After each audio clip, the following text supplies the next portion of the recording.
Assalamualaikum warahmatullahi wabarakatuh. Apa kabarnya semuanya? Semoga kabar anak-anak baik-baik saja dan dalam lindungan Allah Subhanahu wa taala. Yang sedang sakit, mari kita doakan agar diberi kesembuhan oleh Allah Subhanahu wa taala. Hari ini kita akan belajar tentang tarikh Islam, yaitu sejarah Islam. Sebelum dimulai, alangkah lebih baiknya kita membaca doa terlebih dahulu. Doa mulai. Bismillahirrahmanirrahim.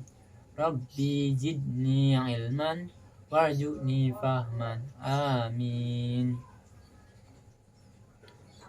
Kalau udah berdoa, mari kita buka buku tarikh Islamnya halaman 8, yaitu tentang dakwah Nabi Muhammad periode Madinah. Kalau udah ketemu, mari simak videonya. Ya. Yang A, kondisi masyarakat Madinah. Sebelum masuk Islam, kota Madinah dihuni oleh penduduk yang berasal dari tragedi yang menimpa umat manusia pada masa Nabi Nuh. Diceritakan bahwa sebagian besar umat Nabi Nuh itu tenggelam, terbawa banjir yang sangat besar, termasuk putra Nabi Nuh sendiri yang bernama Kan'am.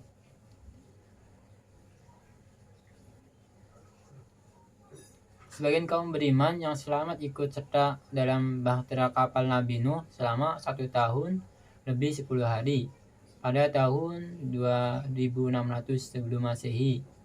Salah seorang pengikut Nabi Nuh bernama Yasrib bin Qaniyah bin Mahlail mendatangi sebuah tempat yang masih kosong dan belum ada penghuninya.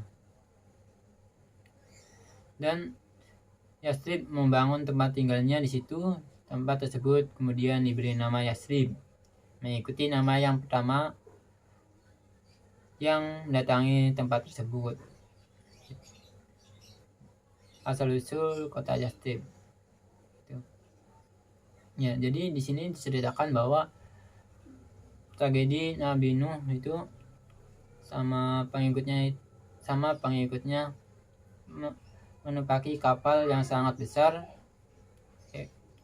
yang terdiri sepasang hewan yang ikut dan pengkhianat yang tidak mengikuti Nabi Nuh, ia tenggelam. Ada seorang pengikut Nabi Nuh yaitu bernama Yasrib yang mendatangi sebuah lahan kosong dan membangun tempat tinggal di situ, dan ia berikan nama Yasrib sesuai yang pertama kali menempati tempat itu. Sampai sini paham ya? Kalau belum paham nanti tanyakan. Oke. 1. Masyarakat kota Yasrib. Di kota Madinah terdapat 2 golongan. Kota Madinah itu namanya Yasrib. Ya. Sebelum Nabi Hijrah dinamakan Yasrib, setelah Nabi Hijrah dinamakan kota Madinah. Di kota Madinah terdapat 2 golongan masyarakat dari bangsa yang berbeda. Yang pertama berasal dari utara, yaitu bangsa Yahudi. Dan yang kedua itu berasal dari selatan, yaitu suku-suku Arab. Yang pertama berasal dari utara, yaitu bangsa Yahudi. Beberapa suku dari kaum Yahudi yang pindah ke kota Yasrib, yakni ada 4 bani. Yang pertama Bani Qaynuqa, Bani Najir, Bani Quraiza, dan Bani Yahdal. Komunitas Yahudi tersebut menetap di Yasrib hingga tahun 70 Masehi. Menariknya, meski bahasa ibu kaum Yahudi ini adalah bahasa Ibrani, mereka mempelajari dan menggunakan bahasa Arab sebagai bahasa sehari-hari di Yasrib. Ya, jadi kaum Yahudi itu menggunakan bahasa Arab di Yasrib sebagai bahasa sehari-harinya. Yang kedua itu ada golongan dari bangsa Arab yaitu dari selatan, yaitu suku-suku Arab, diantaranya adalah suku Aus dan suku Khazraj. Mereka mengungsi ke daerah Yasrib karena peristiwa rusaknya Waduk Ma'rib. Ya, Waduk Ma'ribnya rusak akibat terjadi banjir Aram, sebuah banjir besar di kawasan Yaman. Jadi di kawasan Yaman terjadi banjir yang sangat besar sehingga suku Arab itu pindah ke kota Yasrib. Setelah menetap di Yasrib, suku-suku Yahudi sering berselisih dengan suku Aus dan suku Khazraj. Jadi dari Yahudi sama suku Arab sering berselisih. Begitu juga dengan suku Aus dan suku Khazraj, ya sering berselisih.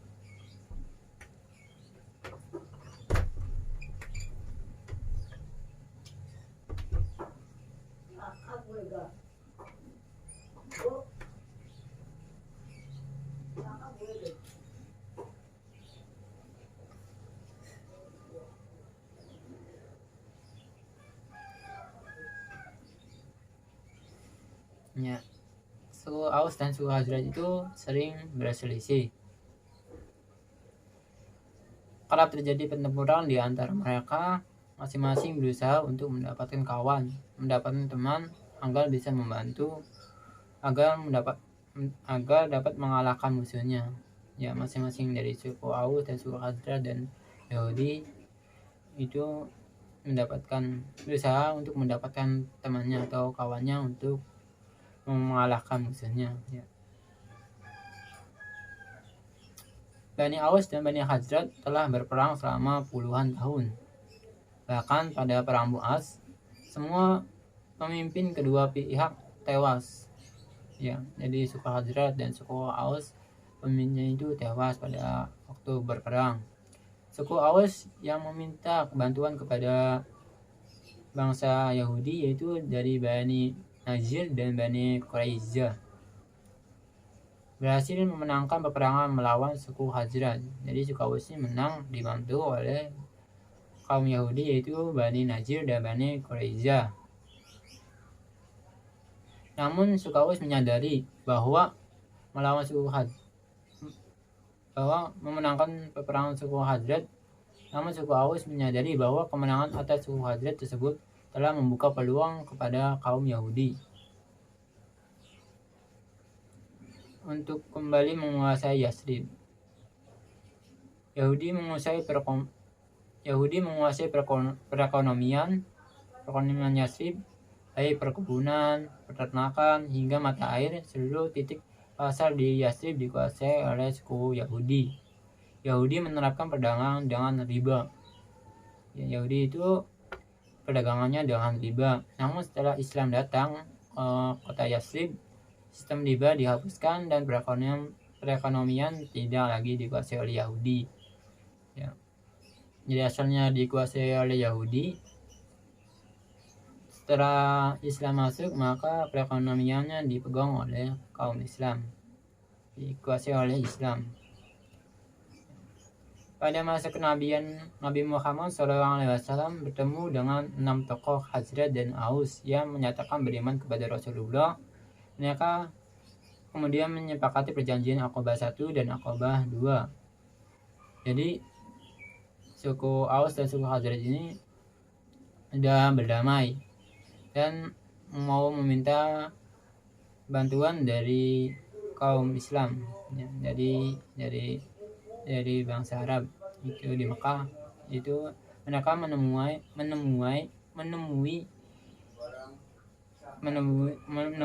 Nabi Muhammad untuk meminta bantuan dan sudah menyepakati perjanjian Aqabah 1 dan Aqabah 2. Nabi Muhammad menyuruh suku Aus dan suku Khazraj berdamai di antara mereka sekaligus beriman dan membela dakwah Islam. Jadi suku Aus dan suku Khazraj ini berdamai, tidak lagi berselisih. Mereka langsung setuju karena ingin sekali ada perdamaian, ya. Dan butuh pemersatu bangsa. Jadi Islam itu pemersatu bangsa, ya. Apalagi kaum Yahudi telah mengancam menyerang mereka sehingga mereka mengumpulkan anggota suku masing-masing untuk bersatu di bawah agama Islam dalam kepemimpinan Nabi Muhammad SAW. Ya. Jadi setelah Nabi Muhammad hijrah ke Madinah, mereka dari suku Aus, suku Khazraj, dan kaum Yahudi udah berdamai, tidak lagi adanya peperangan. Mungkin materinya